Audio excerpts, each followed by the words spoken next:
हरे कृष्ण। तो आज के सेशन में हम देख रहे हैं Bhagavad Gita as it is, chapter 7, text number 24। तो आज के श्लोक में बहुत ही महत्वपूर्ण श्लोक है, जहाँ पे भगवान अपनी ओरिजिनल पर्सनालिटी, अपना ओरिजिनल रूप किस प्रकार से है, ये यहाँ पे समझा रहे हैं। जैसे हमने देखा है पिछले लगातार श्लोकों में भगवान ने देवता पूजा, डेमिगॉड वर्शिप को कंडेम करते हुए भगवान ने कहा था जो लोग देवताओं की पूजा करने में जाते हैं उन्हें भगवान ने एड्रेस किया था अल्प बुद्धयः, जिनकी बुद्धि तीक्ष्ण नहीं है, जिनकी बुद्धि कम है। तो ये भगवान ने कहा था। इसी प्रकार आज के श्लोक में भी भगवान एक वर्ग के लोगों को कहते हैं अबुद्धयः, मतलब लेस इंटेलिजेंट। किसे भगवान आप कहते हैं लेस इंटेलिजेंट? वो है इम्पर्सनलिस्ट। इम्पर्सनलिस्ट, या जिसका दूसरा सिनोनिम्स, दूसरा नाम हम दे सकते हैं निराकारवादी या मायावादी। इन्हें भगवान यहाँ पे कहते हैं दे आर लेस इंटेलिजेंट। तो क्यों कहते हैं? क्योंकि भगवान इस श्लोक में कहते हैं एक मायावादी, उनका विचार क्या होता है? अव्यक्तम व्यक्तिम आपन्नम। अव्यक्ता, अव्यक्ता मतलब जिसका कोई रूप नहीं, जिसका कोई पर्सनालिटी नहीं है, जो निराकार है। तो ये मायावादी सोचते हैं ये जो निराकार है अव्यक्ता, अभी वो क्या हुआ है? व्यक्तिम।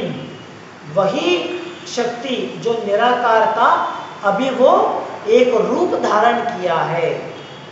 अव्यक्तम व्यक्तिम आपन्नम। तो इस प्रकार उसने जो निराकार था अभी वो उसने रूप को धारण किया है। और मन्यते माम अबुद्धयः। तो इस प्रकार मेरे इस रूप को ये लोग, कौन? अबुद्धयः, लेस इंटेलिजेंट पीपल, जो कम बुद्धि वाले हैं, ये लोग सोचते हैं कि मैं जो निराकार था पहले, अभी मैंने ये साकार रूप को धारण किया है। तो वो है अबुद्धयः। तो बाद में भगवान कहते हैं परम भावम अजानन्तो। परम भावम, मेरी जो ओरिजिनल रूप है, मेरी जो ओरिजिनल पर्सनालिटी है, उस रूप को ये लोग नहीं समझ पाते। परम भावम अजानन्तो। अजानन्तो मतलब दे डोंट नो दिस, उन्हें मालूम नहीं है मेरा रूप के बारे में। मम अव्ययम अनुत्तमम। तो मेरा वो जो रूप है जो कभी नाश नहीं हो सकता, जो एक साकार रूप है, उस रूप के बारे में इन लोगों के पास कोई भी जानकारी नहीं है।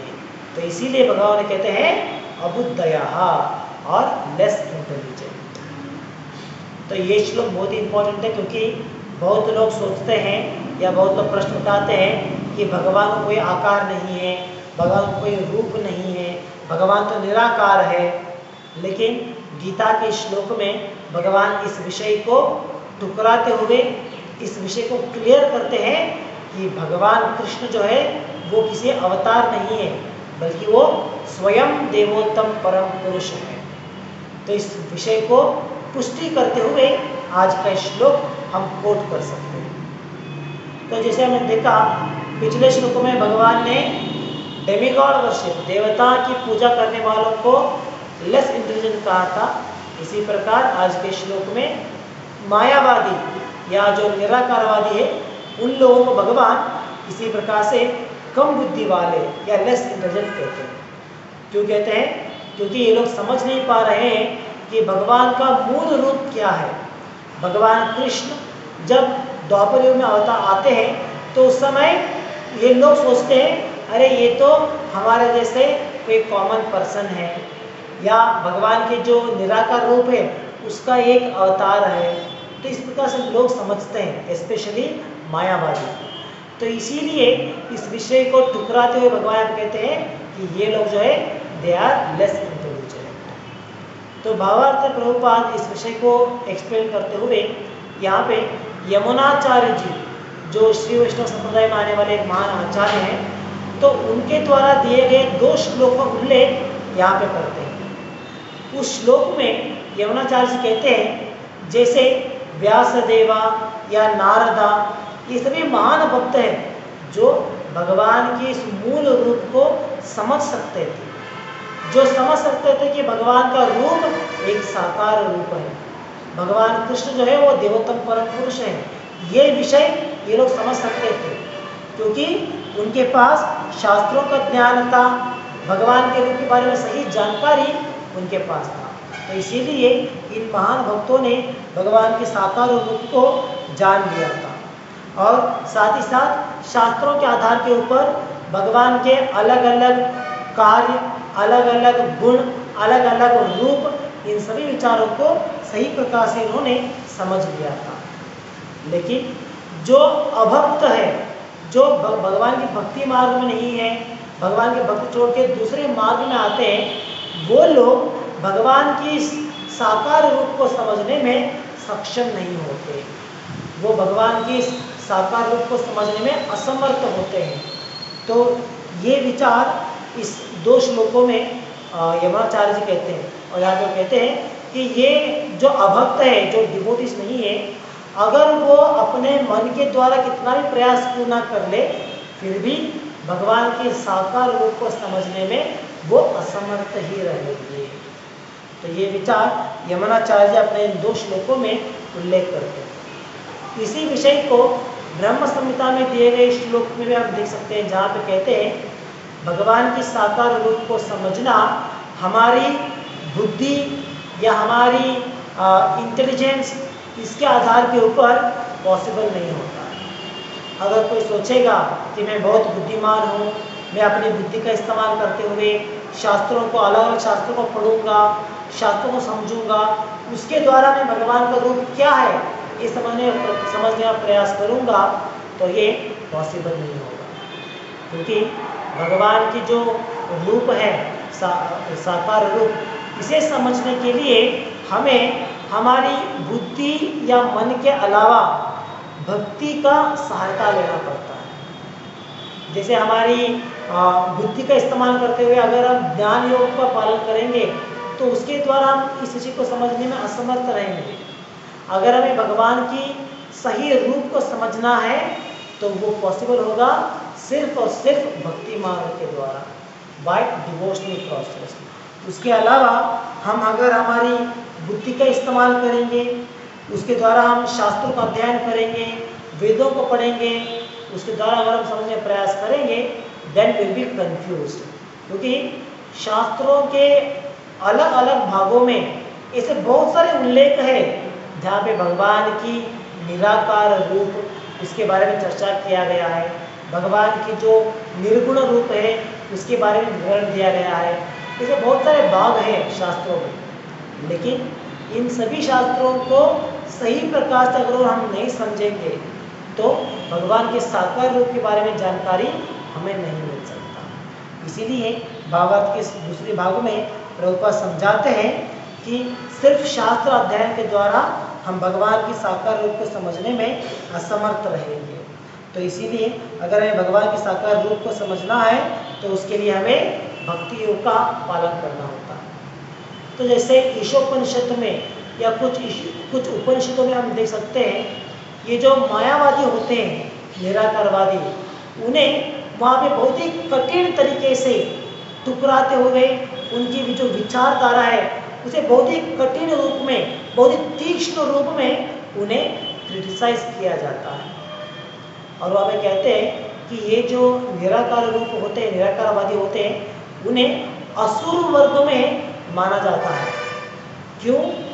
क्योंकि प्रभुपाद एक जगह पे एक्सप्लेन करते हैं, जिससे ये मायावादी वो एक प्रकार के ऑफेंडर्स हैं, एक्चुअली वो एक प्रकार के अपराधी है भगवान की तरफ।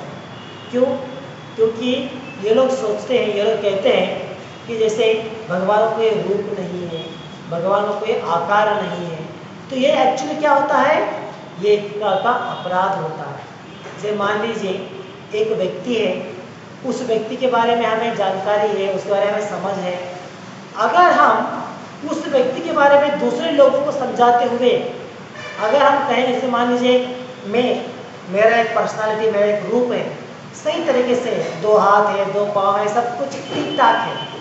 अगर मान लीजिए एक व्यक्ति ने दूसरे व्यक्ति को मेरे बारे में समझा रहे हैं और कहते हैं देखिए शैलेंद्र प्रभु जी जो है उनका पाँव नहीं है, वो लंगड़े हैं। दूसरा और दूसरे वो कहेंगे शैलेंद्र प्रभु जी जो है उनको कान सुनाई नहीं देता है, उनका आँख नहीं है, या उनका जीभ नहीं है, उनका गला ही नहीं है। तो इस प्रकार से अगर वो मेरे बारे में क्रिटिसाइज करेंगे तो क्या होता है, इट इज एन ऑफेंस, अपराध होता है। इसी प्रकार तो अपराध क्यों कहते हैं, क्योंकि इस व्यक्ति में वो सभी अंग मौजूद है, वो सभी अंग सही प्रकार से काम करते हैं, लेकिन फिर भी वहाँ पे उनके बारे में गलत कहा जा रहा है, ये कहते हुए कि उनका सर नहीं है, हाथ नहीं है, पाँव नहीं है। तो इसीलिए वो अपराध है। अगर मान लीजिए अब एक चोर है, तो उस चोर को हम चोर बुलाएंगे तो अपराध नहीं कहलाता है, लेकिन एक सही व्यक्ति को, एक प्रामाणिक व्यक्ति को अगर हम चोर कहेंगे तो वो अपराध कहलाता है। तो इसका मतलब क्या है, अपराध मतलब यही है कि जो उसके पास उस तरह कोई गुण नहीं है, कोई न्यूनता नहीं है, फिर भी उसे उस न्यूनता के द्वारा देखा जाएगा तो उसे हम कहते हैं अपराध। तो इसी प्रकार ये जो मायावादी है ये भगवान के प्रति अपराध करते हैं। क्यों करते हैं अपराध, क्योंकि भगवान का एक रूप है, एक आकार है, लेकिन ये लोग क्या कहते हैं, भगवान का रूप नहीं है, भगवान के पास कोई आकार नहीं है, भगवान के पास कोई गुण नहीं है। तो इस प्रकार से जिस देवोत्तम परम पुरुष के पास सब कुछ है उसमें न्यूनता देखते हैं लोग, न्यूनता दिखाते हैं, इसीलिए मायावादियों को कहा है अपराधी कहा जाता है। इसलिए देखते यहाँ पे भावार्थ में प्रभुपाद उन्हें डिस्क्राइब करते हैं एज अ असुरा और डेमीगॉड। तो इस प्रकार से हमें मायावादियों को उनका जो तात्पर्य है, उनका जो फिलॉसफिकल अंडरस्टैंडिंग है, ये समझना है, और इसके द्वारा हमें समझना होता है कि हमें भक्ति मार्ग के द्वारा भगवान के साकार रूप को समझने का प्रयास करना है। तो आप कोई सोच सकता है अगर भगवान की भक्ति, भगवान का जो साकार रूप है वही सही है, तो ये निराकार रूप के लिए बारे में शास्त्रों में उल्लेख क्यों दिया गया है ना? कोई सोच सकता है अगर भगवान का निराकार रूप गलत है या भगवान की जो साकार रूप है, तो फिर ये निराकार रूप के बारे में क्यों वर्णन दिया गया है शास्त्रों में। तो इसके लिए प्रभुपाद यहाँ पे कोट करते हैं कि श्रीमद् भागवतम में भी हमें यहाँ पे समझाया जाता है कि किस प्रकार भगवान की ये जो अलग अलग रूप के द्वारा हम समझ सकते हैं, उन अलग अलग रूपों में ये निराकार रूप भी एक है।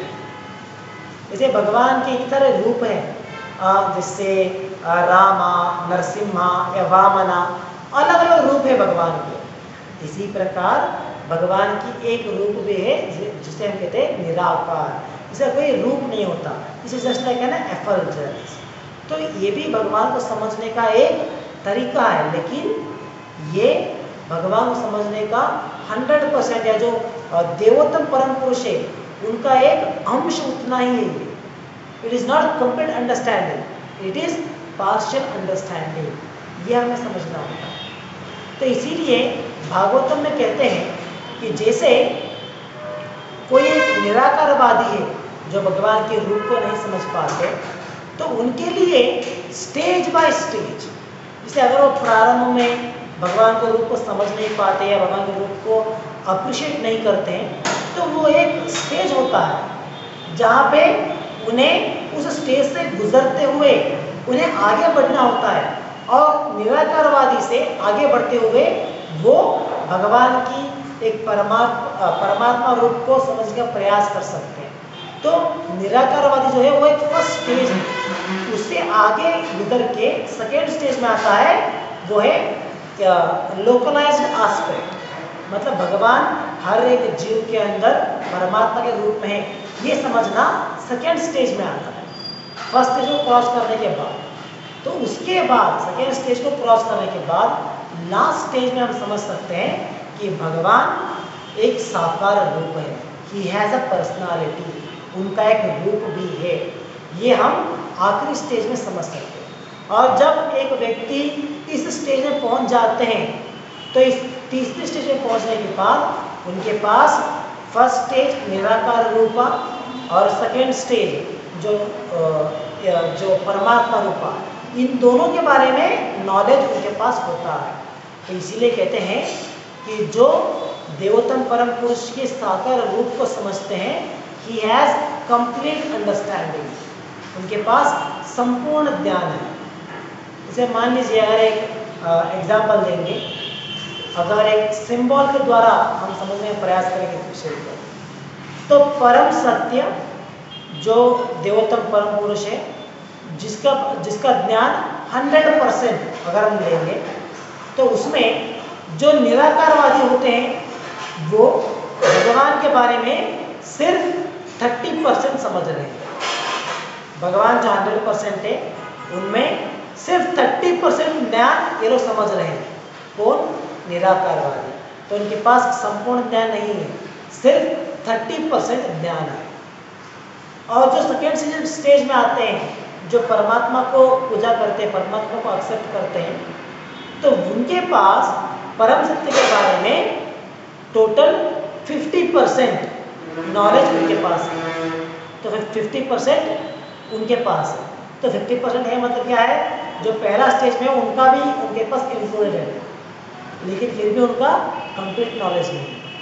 लेकिन जब हम देखते हैं डिवोटीज जो भगवान के साकार रूप को समझ सकते हैं, तो उनके पास जो है कंप्लीट नॉलेज है, 100% नॉलेज।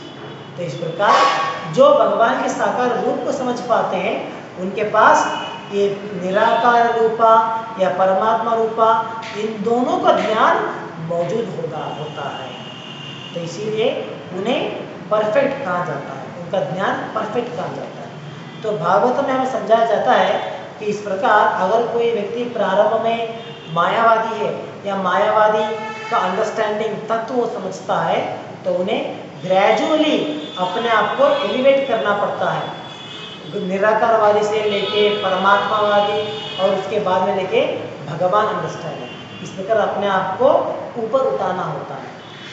लेकिन आज के समय में जो निराकारवादी है, जो मायावादी है, अगर हम उन्हें देखेंगे तो वो इस प्रकार अपने आप को ऊपर उठाने का प्रयास नहीं करते।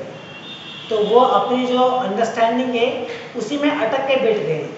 वो उससे ज़्यादा बढ़ने का या उससे प्रोग्रेस होने का प्रयास ही नहीं करते। इसीलिए उन्हें कहा था है they are asuras, they are demonic personalities. जिसे प्रभुपाद यहाँ पे कोट करते हैं, शंकराचार्य जो इस मायावादी तत्व के प्रतिपादक थे, जिन्होंने इस मायावादी तत्व को प्रचार किया था प्रारंभ में। So he was a pioneer for this, उन्होंने प्रारंभ किया था शंकराचार्य। तो स्वयं शंकराचार्य जी जिन्होंने प्रारंभ से लेके भगवान के निराकार रूप के बारे में प्रचार करते आए हैं, लेकिन उनके अंत के समय में उन्होंने इस विषय को जान लिया, उन्होंने इस विषय को मान लिया कि भगवान कृष्ण जो है वो स्वयं देवोत्तम परम पुरुष है। तो भगवान का जो साकार रूप है वो भगवान कृष्ण है। तो इस विषय को शंकराचार्य जी ने उन्होंने पुष्टि किया था अपने आखिरी के समय में। लेकिन इस विषय को समझने के बावजूद जो उनके अनुयायी है, जो उनके फॉलोअर्स हैं, वो इस विषय को समझ नहीं पा रहे। वो आज भी भगवान की निराकार रूप में ही अटक के बैठे हैं। वो उससे प्रोग्रेस होना, उससे आगे बढ़ना, ये समझ उनमें नहीं होता। इसीलिए उन्हें कहा जाता है लेस इंटेलिजेंट। प्रभुपाद बहुत बार इस विषय को कोट करते हैं, जैसे शंकराचार्य ने कहा था भज गोविंदम मूढ़मते। शंकराचार्य से कहते हैं कि वो मूढ़ा, वो मूर्खा, वो कहते हैं वो लेस इंटेलिजेंट, भज गोविंदा, तुम्हें क्या करना है? उस गोविंद का भजन करना है। तो इस प्रकार उस भजन में शंकराचार्य जो है भगवान के साकार रूप के बारे में गुणगान करते हैं। तो ये सब कुछ इतना अनुसरण देने के बावजूद जो आजकल के जो मायावादी होते हैं, वो अपने आप को इस प्रकार एलिवेट करने का प्रयास नहीं करते। दैट इसीलिए उन्हें कहा था दे आर लेस इंटेलिजेंट।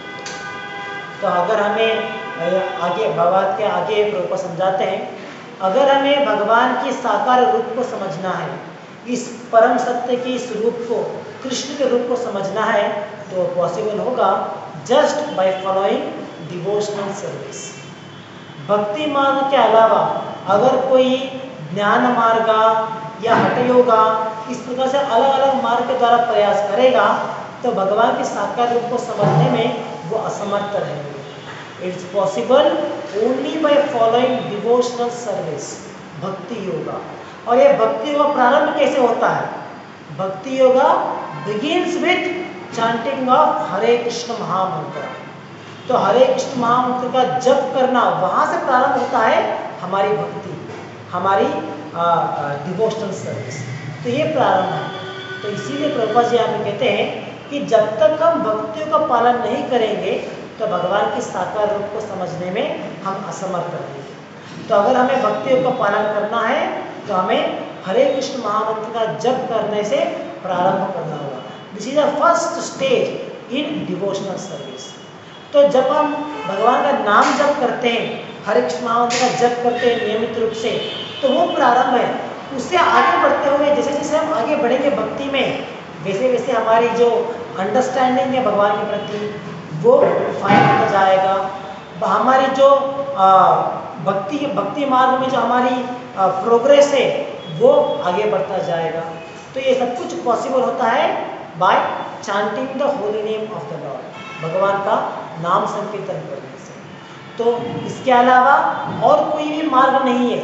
ऐसा नहीं कि मेरे पास बहुत बुद्धि है, मैं अपनी बुद्धि का इस्तेमाल करूँगा, मैं बैठ के पढ़ाई करूँगा, उससे मैं समझ लूँगा, नहीं, वो हमारा मार्ग नहीं है।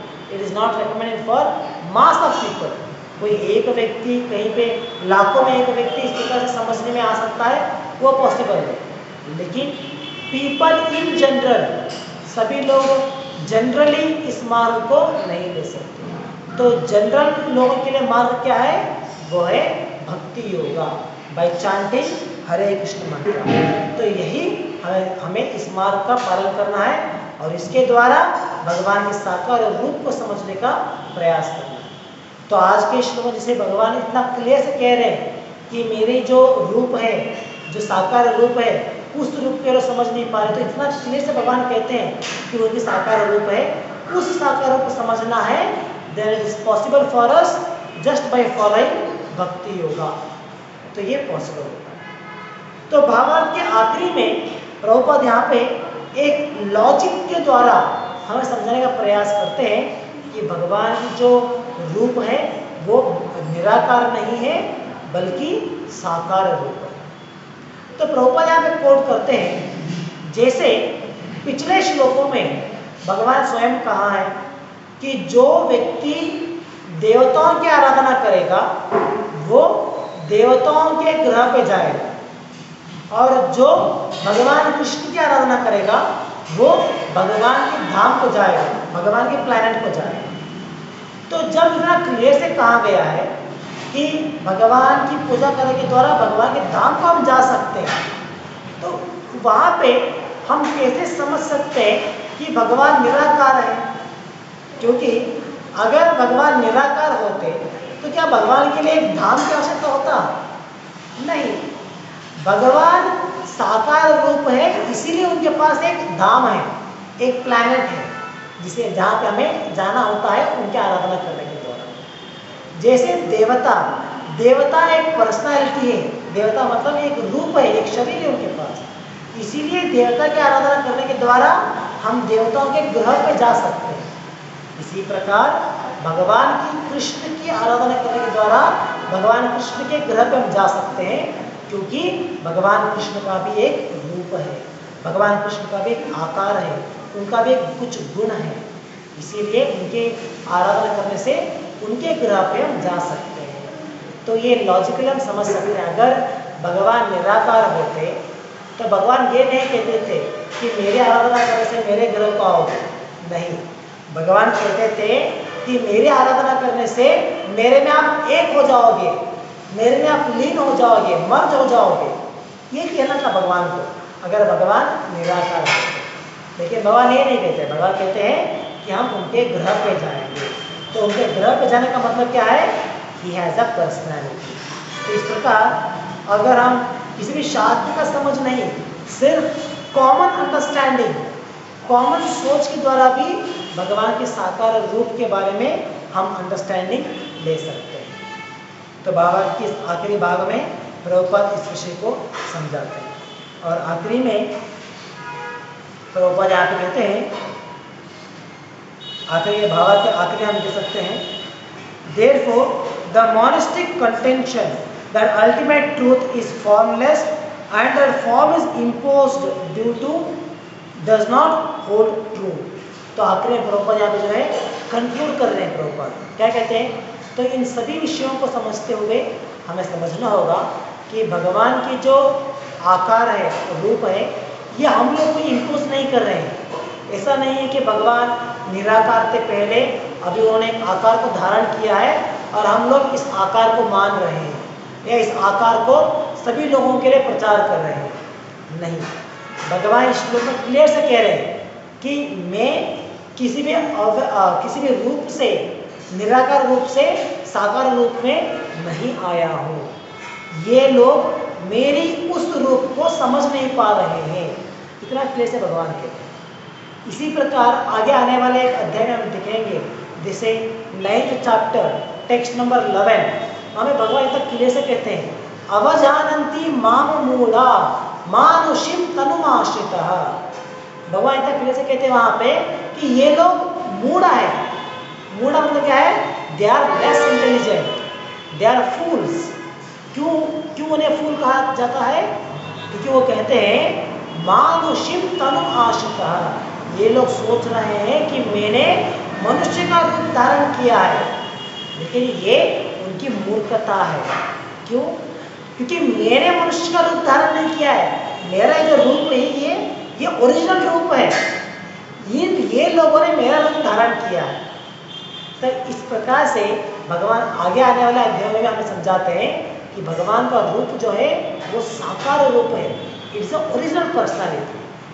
जैसे इसके लिए हम एक उदाहरण दे सकते हैं।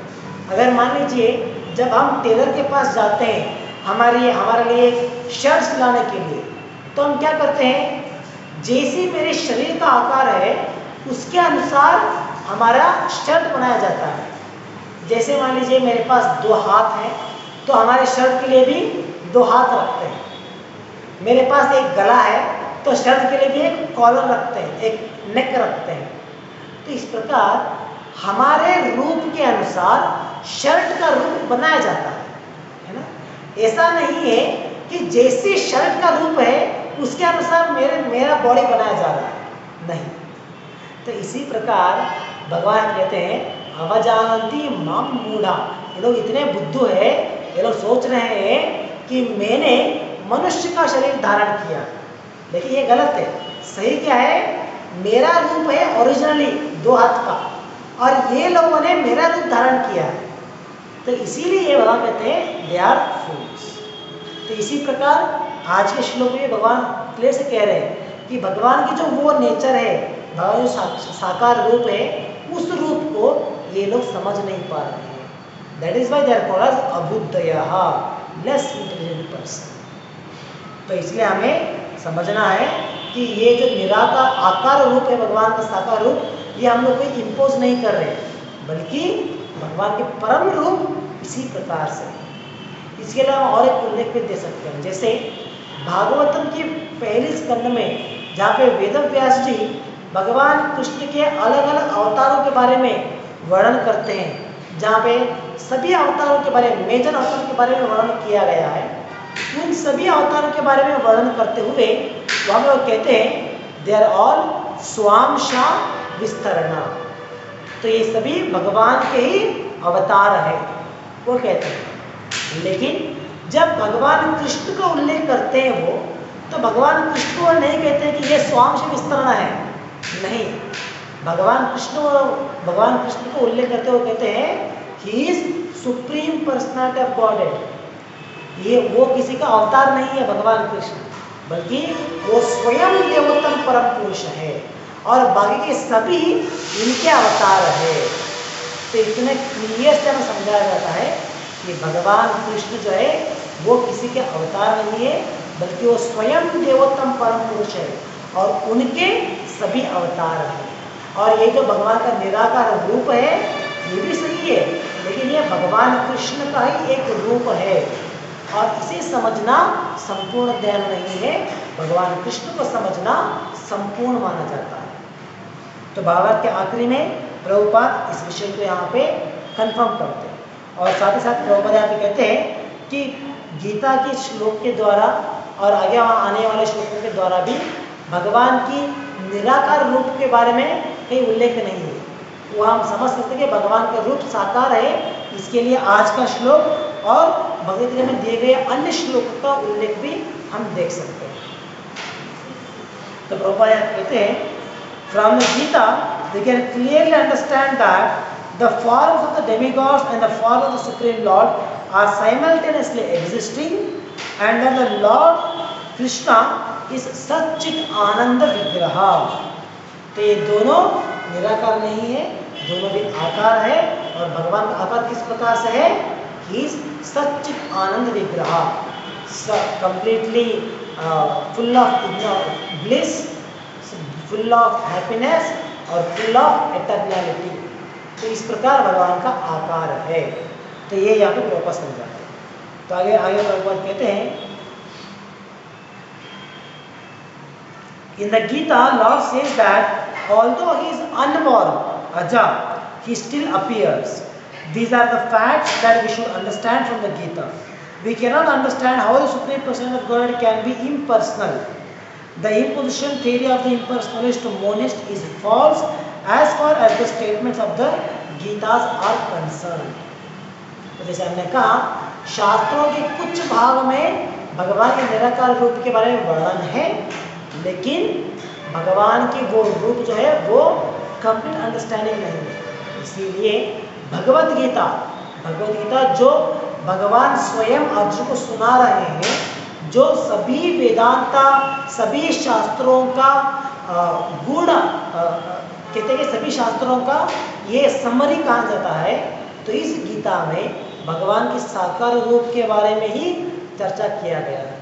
यहाँ पे भगवान के निराकार रूप को डिनाई किया गया है, ठुकराया जा रहा है। तो इसीलिए हमें समझना है कि भगवान का साकार रूप और भगवान के निराकार रूप, इन दोनों के बारे में सही ज्ञान हमें प्राप्त करना है और सिर्फ भक्ति योग का पालन करते हुए ही हम भगवान के साकार रूप को समझ सकते हैं। ये हमें समझना है। तो इस प्रकार से आज के श्लोक में हमने देखा भगवान किस प्रकार से निराकारवादी या मायावादी उन लोगों को भगवान एड्रेस करते हैं एज अ लेस इंटेलिजेंट, और हमें बीइंग इंटेलिजेंट बुद्धिमान होते हुए हमें भगवान के साकार रूप को समझने का प्रयास करना। तो ये विचार आज के श्लोक से और भावार्थ से हम समझ सकते हैं। तो यहाँ पर हम समाप्त करेंगे आज के लिए। ग्रंथराज श्रीमद् भगवद गीता की जय। जगत गुरु श्री प्रभुपाद की जय। हरे कृष्ण।